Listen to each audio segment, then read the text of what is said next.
Assalomu alaykum azizlar, yaxshimisizlar? Charchamay turibsizlar? Xo'p, bugun o'qigan mavzumiz endi Reading Challenge bir kitobini 2-unitda bo'ladi, ya'ni Food First, birinchi ovqatlar. Boshlaylik. How much do you know about the history of some of your favorite foods? Siz o'zingiz yoqtirgan taomingizni tarixini qanchalik bilasiz? Do you know when people in England started cooking curry dishes? Siz bilasizmi, Angliyada odamlar qachondan boshlab sousli ovqatlarni pishirishni boshlashdi? Do you know in which country pizzas or hamburgers were first made? Siz bilasizmi, birinchi bo'lib pizza yoki gamburgerlar qaysi davlatlarda tayyorlangan? The facts might surprise you. Keltirilgan faktlar sizni hayron qoldirishi mumkin. Many people think that English found out about curry from people in India in the 1600s.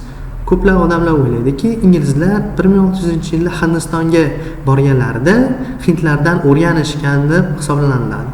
In reality, wealthy English people were eating dishes made with curry spices hundreds of years before British ships traveled to India.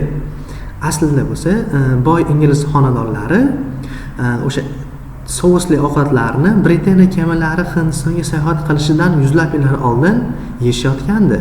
Cooks of wealthy English families during the time of King Richard I were making curry dishes, and in fact, the word curry can be found in English language cookbook as far back as 1377.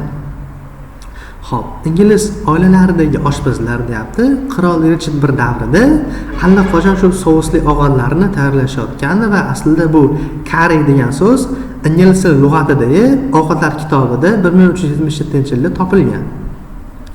As for pizza, this dish was probably first made in Persia, what is now Iran.